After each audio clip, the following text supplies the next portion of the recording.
समुद्र की लहरों के साथ जब मॉनसून की आखिरी बारिश थम जाती है तो भारत के पश्चिमी तटीय इलाकों में एक खास उत्सव शुरू होता है, नारली पूर्णिमा। एक ऐसा त्योहार जो सिर्फ एक सेलिब्रेशन नहीं बल्कि समुद्री समुदाय की आस्था, आजीविका और प्रकृति के साथ गहरे रिश्ते की कहानी है। इनर एल्केमिस्ट, आज हम इस अनोखे त्योहार की यात्रा करेंगे जहां नारियल और समुद्र का मिलन एक पूरी संस्कृति को जीवित रखता है। श्रावण मास की पूर्णिमा का दिन, जो आमतौर पर अगस्त महीने में आता है, महाराष्ट्र और गुजरात के तटीय इलाकों में रहने वाले कोली समुदाय के लिए नए साल की शुरुआत जैसा होता है। इस साल 2025 में ये त्योहार 9 अगस्त को मनाया गया था। नारली का मतलब है नारियल और पूर्णिमा यानी पूर्णिमा का चांद। ये सिर्फ एक नाम नहीं बल्कि इस त्योहार की पूरी आत्मा है। जब मॉनसून के तूफानी महीने खत्म होते हैं और समुद्र शांत हो जाता है, तब मछुआरे समुदाय अपनी नावों को फिर से पानी में उतारने की तैयारी करता है।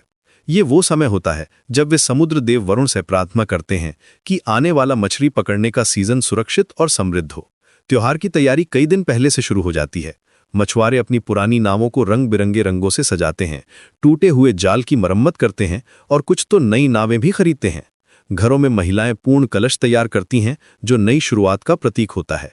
ये सिर्फ डेकोरेशन नहीं है बल्कि उनकी आस्था का प्रकटीकरण है। हर रंग, हर फूल, हर सजावट का अपना मतलब होता है। नावों पर लगाए गए फूलों के गुलदस्ते समुद्र देव को खुश करने के लिए होते हैं ताकि वे मछुआरों पर अपनी कृपा बनाए रखें। नारियल पूर्णिमा के दिन सुबह सुबह ही तटीय इलाकों में एक अलग ही माहौल होता है। कोली समुदाय के लोग अपने सबसे अच्छे कपड़े पहनकर समुद्र तट पर पहुंचते हैं। उनके हाथों में होते हैं ताजे नारियल, अगरबत्ती, फूल और मिठाइयां। समुद्र तट पर पहुंचकर वे भगवान वरुण और समुद्र देवता की पूजा करते हैं। ये पूजा सिर्फ एक रिचुअल नहीं है बल्कि उनके दिल से निकली हुई प्रार्थना है। वे समुद्र से कहते हैं कि हे समुद्र राजा, हमारी नावों को सुरक्षित रखना, हमारे जालों में भरपूर मछली आए और हमारे परिवारों का भला हो। नारियल का समुद्र में अर्पण इस त्योहार का सबसे महत्वपूर्ण हिस्सा है। नारियल को सिर्फ एक फल नहीं माना जाता बल्कि ये कई प्रतीकों का मिश्रण है। इसका कड़ा छिलका रेजिलियंस को दर्शाता है, अंदर का पानी प्यूरिटी और सस्टेनेंस का प्रतीक है। नारियल की 3 आंखें भगवान शिव के 3 नेत्रों की याद दिलाती हैं, इसलिए इसे बहुत शुभ माना जाता है।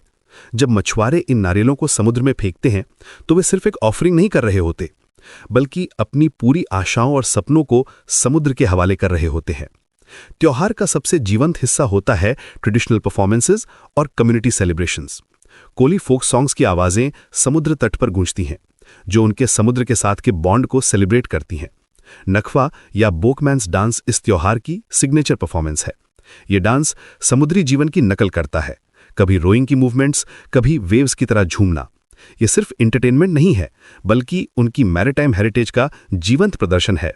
बच्चे से लेकर बुजुर्गों तक सभी इन गीतों और नृत्यों में हिस्सा लेते हैं, जिससे पूरा समुदाय एक साथ जुड़ जाता है। खाने पीने की ट्रेडिशंस भी इस त्योहार का अहम हिस्सा है।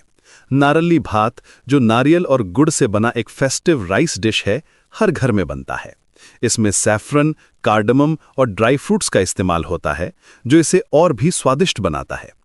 करंजी जैसी नारियल की मिठाइयां भी बनाई जाती हैं, लेकिन सिर्फ मिठाइयां ही नहीं, फ्रेश सी फूड के साथ कम्युनल फीस्ट्स भी होती हैं। पड़ोसी और रिश्तेदार एक साथ बैठकर खाना खाते हैं, जिससे कम्युनिटी बॉन्डिंग और भी मजबूत होती है। ये खाना सिर्फ न्यूट्रिशन नहीं देता बल्कि कल्चरल आइडेंटिटी को भी प्रिजर्व करता है। नारली पूर्णिमा सिर्फ एक त्योहार नहीं है बल्कि ये कोली समुदाय की सर्वाइवल, ग्रैटिट्यूड और होप का रिचुअल है।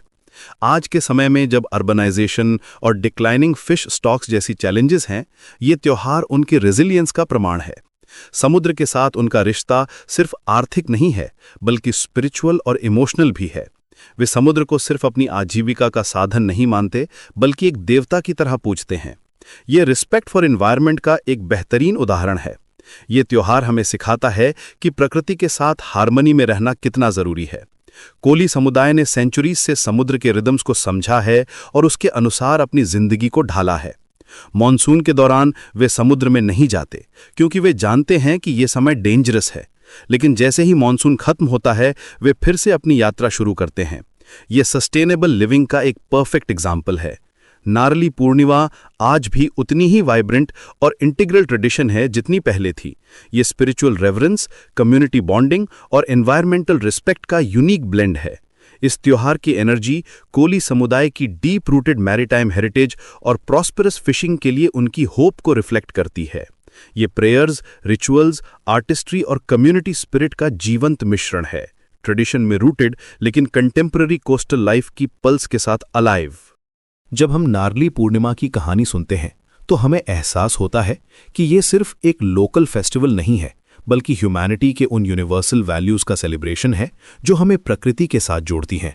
ये त्योहार हमें याद दिलाता है कि हमारी प्रॉस्पेरिटी प्रकृति की कृपा पर निर्भर है और हमें उसके साथ ग्रैटिट्यूड और रिस्पेक्ट के साथ रहना चाहिए। कोली समुदाय का ये त्योहार एक इंस्पिरेशन है कि कैसे ट्रेडिशंस और मॉडर्निटी के बीच बैलेंस बनाकर अपनी कल्चरल आइडेंटिटी को प्रिजर्व किया जा सकता है।